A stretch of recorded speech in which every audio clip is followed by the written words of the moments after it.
Il était une fois une femme, peut-être toi. Une femme qui avançait dans la vie avec un sac à dos invisible. Un sac rempli de... Je ne sais pas pourquoi je ressens ça. De... Je n'arrive pas à choisir. Ou encore de... Je me sens bloquée, pourtant j'ai tout pour être heureuse. Elle donnait, elle souriait, elle tenait bon.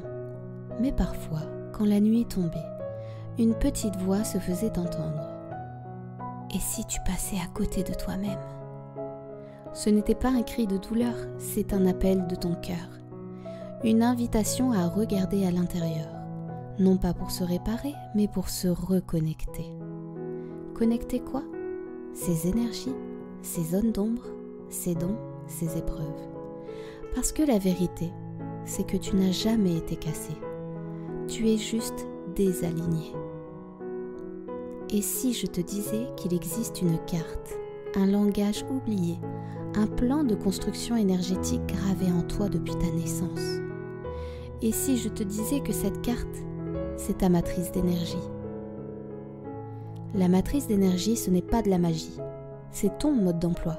Et aujourd'hui, je t'invite à le lire avec moi, zone par zone, vérité par vérité.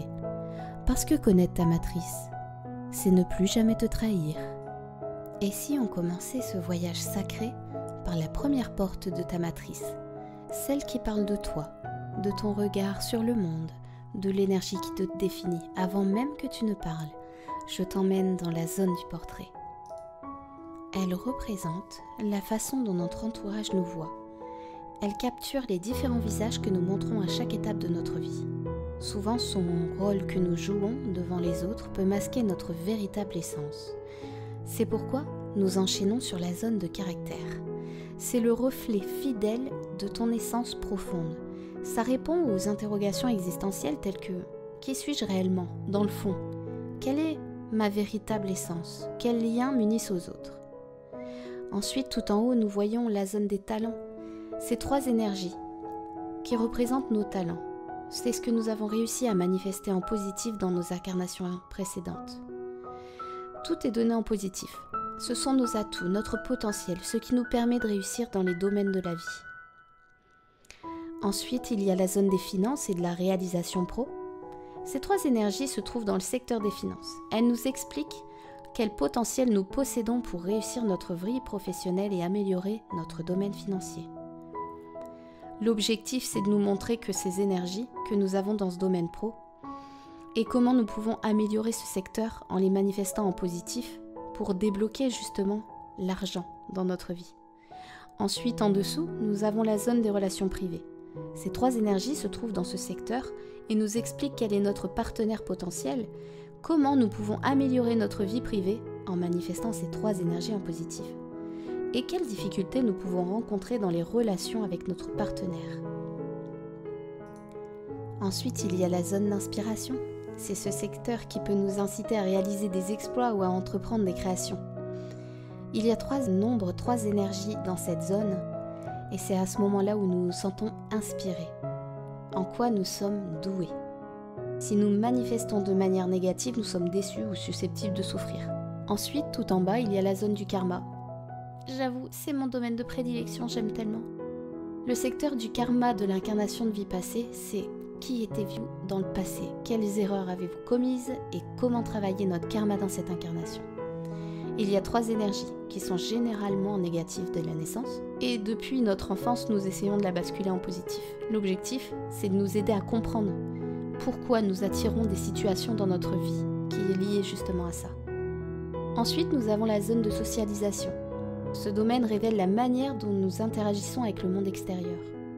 Ça nous montre les échanges avec les gens, les amis, notre comportement dans les lieux que nous fréquentons. Et ensuite, nous avons la relation parent-enfant. C'est les relations qui se forment chez une personne avec ses parents qui façonnent ses représentations de ce à quoi elle devrait ressembler. Ensuite, il y a la relation avec ses propres enfants. C'est hyper intéressant. Ça nous donne des indications et ça définit pourquoi et selon quels principes se manifeste le lien parent-enfant. En dehors du schéma de la matrice, nous avons également la possibilité de voir vos différentes missions de vie. C'est dans cette zone que nous voyons les crises de la vingtaine, crises de la quarantaine, crises de la soixantaine. Et on peut voir également les énergies de l'année. Alors ça, c'est très intéressant lorsque vous avez des projets. Si vous voulez mettre un planning sur vos projets, c'est très intéressant. Et nous pouvons voir également en dehors du schéma de la matrice d'énergie, nous voyons le tableau de santé des chakras. Vous pouvez voir vos énergies positionnées sur les chakras. Et pendant la consultation, je vais vous expliquer, manifester en positif, manifester en négatif, quelles conséquences il peut y avoir dans vos vies, ce que vous allez attirer à vous, ce que vous allez repousser, ou les maux physiques, psychologiques que vous pouvez avoir à cause de ces énergies. Voilà, tu viens de traverser chaque zone de ta matrice. Ce n'est pas qu'un outil, c'est un miroir, un révélateur, une boussole sacrée qui ne te dit pas qui tu dois être, mais où aller pour redevenir pleinement toi. La matrice d'énergie, ce n'est pas du développement personnel superficiel, c'est du déploiement personnel. Elle te donne les clés et les repères, un plan d'action précis. Elle ne parle pas à ton mental, elle parle à ton essence. Alors si tu sens que ça t'appelle, si quelque chose en toi a vibré pendant cet audio, ne laisse pas retomber l'élan. Il y a celle qui écoute et celle qui décide de plonger. Prends rendez-vous avec moi pour lire ta propre matrice et commence enfin à écrire ta vraie vie.